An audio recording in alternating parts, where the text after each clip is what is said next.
السلام عليكم.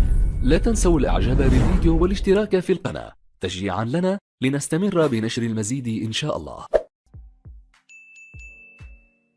كده ان تدريب الاسماعيلي شرف كبير وطلب لا يمكن اعرف ان انا اتاخر عنه. بوعد جمهور الاسماعيلي ان احنا ان شاء الله كلنا هنموت نفسنا عشان خاطر الاسماعيلي وعشان خاطرهم عشان خاطر الجمهور، لان انا عارف ومتاكد ان جمهور الاسماعيلي يستحق احسن من كده بكتير، وده الكلام اللي انا قلته للعيبه. اكتر حاجه شجعتني ان انا اقبل عرض النادي الاسماعيلي قبل الجمهور العظيم هو اللعيبه عندها كواليتي كويسه جدا، واللعيبه طبيعتهم كويسه، عندهم استعداد ان هم لو اتحطوا في مناخ صحي ان هم يموتوا نفسهم ويشتغلوا كويس، وهو ده اللي احنا هنشتغل عليه ان شاء الله. عندنا ماتش مهم جدا مع الزمالك ان شاء الله يوم الخميس. فرقه كبيره وفرقه احنا عارفينها بشكل كويس. مش هتكلم على النتيجه، لكن هتكلم ان بقول لجمهور اسماعيليه ان انتوا هتشوفوا لعيبه في الملعب حافظه ادوارها بشكل كويس، ملتزمين بشكل كبير جدا، وبيموتوا نفسهم في الملعب عشان خاطر جمهور اسماعيليه وعشان خاطر نفسهم. ده اللي انا اقدر اضمنه من نفسي ومن اللعيبه. النتيجه رزق بيجي على حسب اخلاصك وعلى حسب شغلك، وهو ده الكلام اللي احنا نقلناه للعيبه.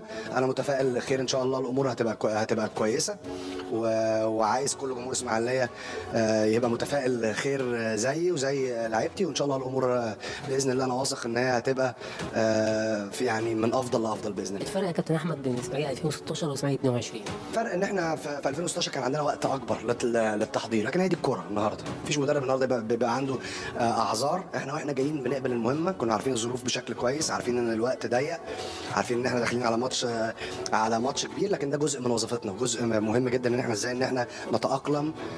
وانا مش جديد على اسماعيليه، انا عارف الاسماعيليه يعني كويس جدا. في لعيبه كده اشتغلت معاك، عماد حمدي، باهر وباسم، وطبعا صالح جمعه. كله لا، صالح جمعه وانا بشتغل معاه. يعني صالح جمعه يعني حضرتك ان انت بتثق في امكانياته يعني. عادل عبد المنعم ودسوقي ومحسن وكلهم يعني كلهم شباب، انا واولاد انا يعني بحبهم جدا، وعارف ان هم رجاله، وعارف ان هم هيموتوا نفسهم في الملعب ان شاء الله، بدايه من النهارده، من اول تمرين والماتش اللي جاي باذن الله. كابتن احمد، رساله بقى لجماهير النادي الاسماعيلي. بقول لهم زي ما انا عندي ايمان بنفسي وعندي ايمان باللعيبه، خليكم انتوا كمان عندكم ايمان باللعيبه، وثقوا فينا ثقه عمياء ان احنا باذن الله هنعيد تنظيم الاسماعيلي، وباذن الله هنحط الاسماعيلي باذن الله في المكانه اللي هو يستحقها واللي هم يستحقوه.